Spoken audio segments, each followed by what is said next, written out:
Assalamualaikum warahmatullahi wabarakatuh. Perkenalkan, nama saya Abdullah Robert, akan menjelaskan sejarah pendidikan Islam pada masa Bani Abbasiyah.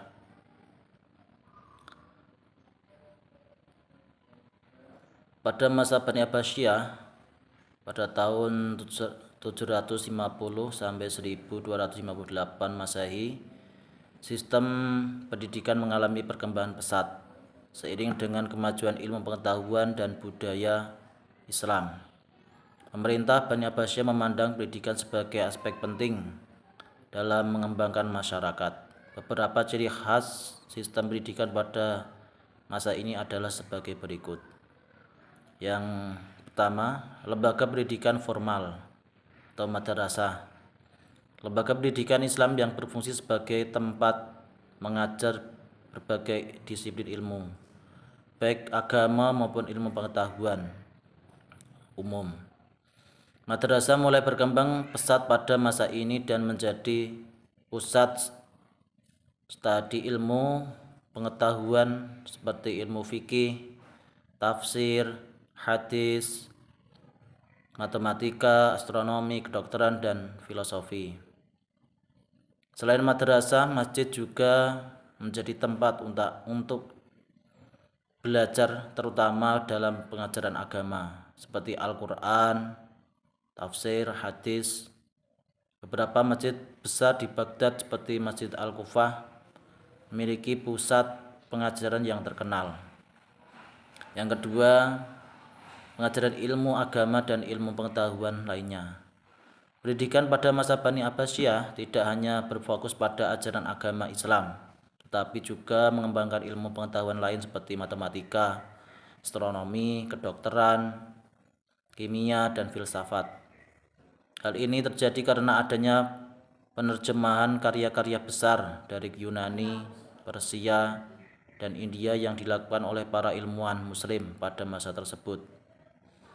Yang ketiga, peran ulama dan cendekiawan. Para ulama dan cendekiawan memainkan peran penting dalam dunia pendidikan. Tokoh-tokoh terkenal seperti Al-Khwarizmi dalam bidang matematika, Al-Razi dalam kedokteran, dan Al-Farabi dalam filsafat berkontribusi besar dalam memperkaya dunia ilmu pengetahuan. Mereka tidak hanya mengajarkan ilmu agama, tetapi juga menulis karya-karya yang berpengaruh pada perkembangan ilmu pengetahuan global. Yang keempat, penerjemahan dan penulisan buku. Pada masa ini, terdapat gerakan besar dalam penerjemahan karya-karya ilmiah dari bahasa Yunani, Persia, dan India ke dalam bahasa Arab. Proses ini dilakukan di Bait Al-Hikmah atau rumah kebijaksanaan yang didirikan oleh Khalifah Al-Ma'mun di Baghdad. Penerjemahan ini memperkenalkan banyak konsep ilmiah dan filosofi ke dunia Islam. Yang kelima, pendidikan untuk semua lapisan masyarakat. Pendidikan pada masa Abbasiyah relatif terbuka untuk berbagai lapisan masyarakat, meskipun pendidikan tinggi seringkali diperoleh oleh kalangan elit, terutama keluarga kerajaan dan ulama terkemuka. Banyak juga warga biasa yang bisa mengakses pendidikan dasar di masjid atau madrasah setempat. Yang keenam, kemajuan teknologi dan ilmu pengetahuan. Sistem pendidikan di masa Bani Abbasiyah mendukung berkembangnya ilmu pengetahuan dan teknologi di bidang kedokteran. Misalnya, banyak rumah sakit yang didirikan di kota-kota besar seperti Baghdad yang menjadi pusat pelatihan dan penelitian medis.